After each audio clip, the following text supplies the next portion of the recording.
ओम साई राम श्रोताओं, आपका दिन मंगलमय हो। आज प्रस्तुत है अध्याय 23 का सारांश।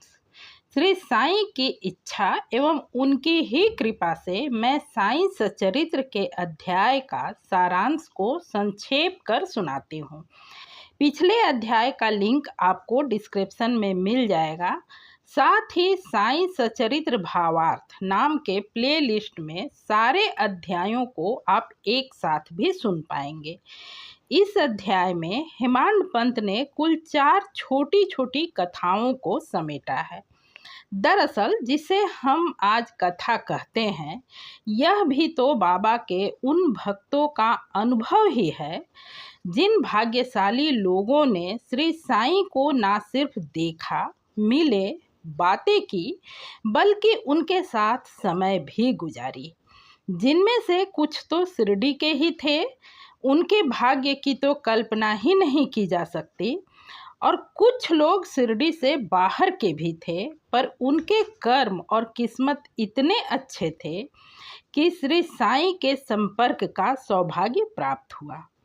इस अध्याय को गहराई से समझने के प्रयास करने पर एक बात समझ में आती है कि श्री साईं सिर्फ इंसान ही नहीं, हर प्राणी के मन में उठ रहे विचार को जान लेते थे, बल्कि हर तत्व, यहाँ तक कि सांप का विष भी उनके आज्ञा का पालन सिर झुका कर करता था। यह असत्य सा लगने वाला सत्य इसलिए भी संभव था कि भक्तों की निष्ठा और विश्वास दुर्लभ और अविश्वसनीय स्तर का होता था। तो आइए आप भी ऐसे सुंदर और अविस्मरणीय कथा का आनंद लीजिए। पहली कथा, योग और प्याज। हम साईं को ईश्वर का अवतार मानते हैं। अवतार होते हुए भी मनुष्य को किस प्रकार आचरण करना चाहिए, इसका उदाहरण उन्होंने लोगों के सामने प्रस्तुत किया। एक समय कोई योगा अभ्यासी नाना साहेब चांदोरकर के साथ शिरडी आया। उसने पतंजलि योग सूत्र तथा योग शास्त्र के अन्य ग्रंथों का अध्ययन किया था, किंतु व्यवहारिक अनुभव से वंचित था।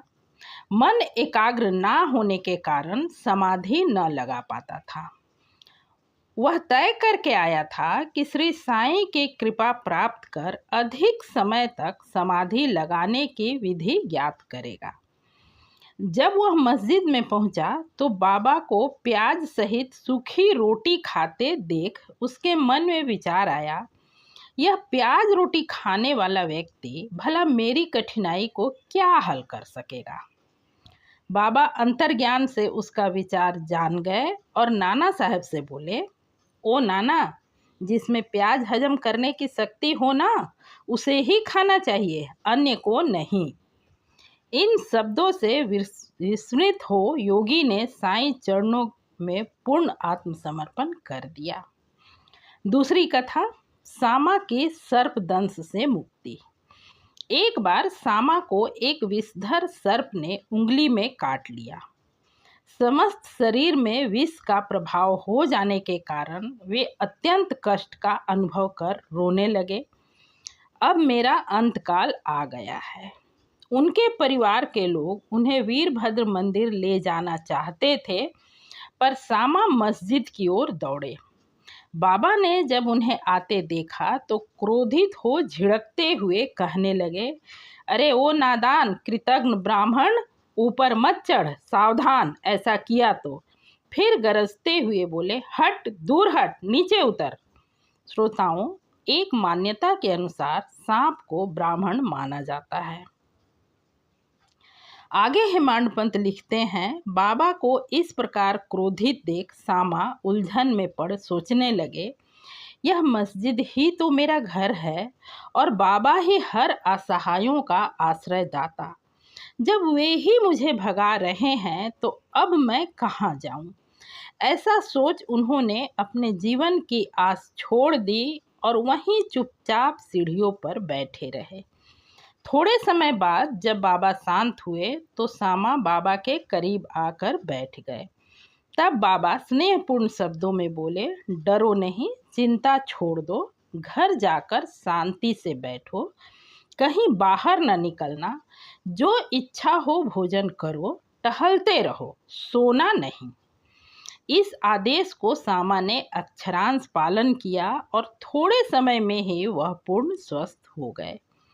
हेमांत पंत लिखते हैं, दूर हट नीचे उतर शब्द सामा को नहीं बल्कि विष को लक्ष्य कर कहा गया था। तीसरी कथा, हैजा महामारी। एक बार शिरडी में हैजा के प्रकोप से पूरी शिरडी दहल उठी और ग्रामवासी भयभीत हो गए। अन्य गांवों से उनका संपर्क लगभग समाप्त हो गया। तब गांव के पंचों ने 2 आदेश प्रसारित किए। प्रथम, लकड़ी की कोई गाड़ी गांव में न आने दी जाए। दूसरे, कोई बकरे की बलि ना दे।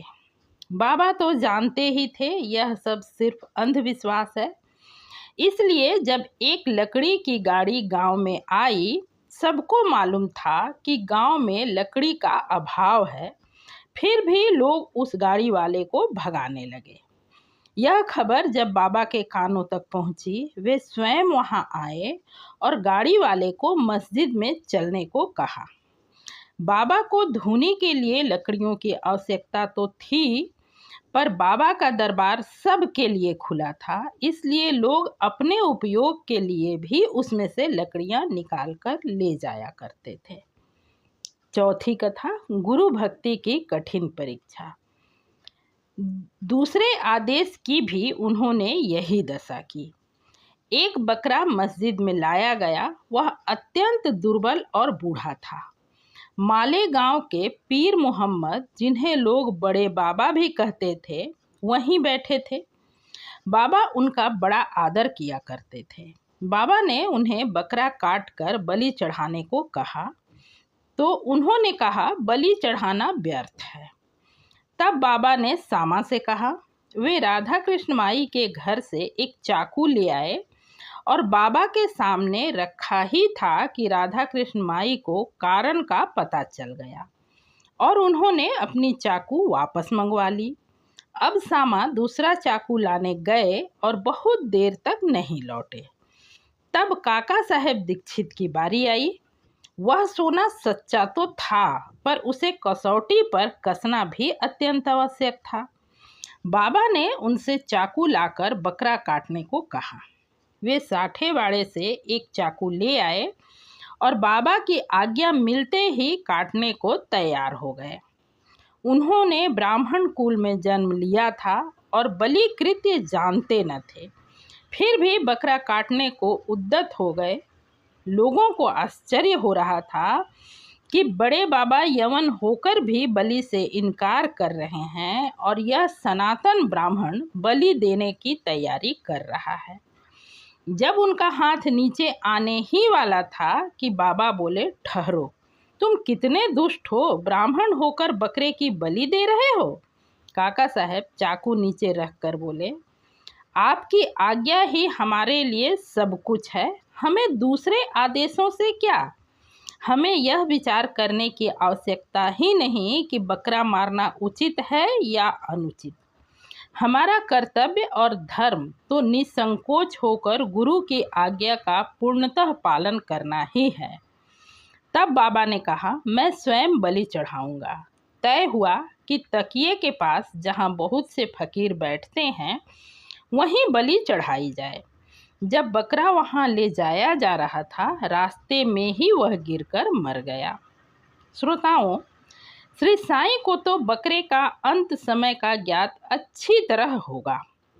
सभी जीवों में ईश्वर दर्शन करने वाले बाबा को कोई बलि तो करनी ही नहीं थी। ये तो भक्तों की परीक्षा मात्र ही थी, जिसके लिए उन्होंने यह लीला रची।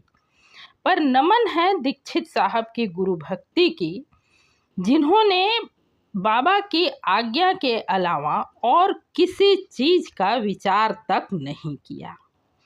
श्रोताओं, आपको मेरा यह प्रयास कैसा लग रहा है, अवश्य बताएं। पूरा अध्याय सुनने के लिए हार्दिक धन्यवाद।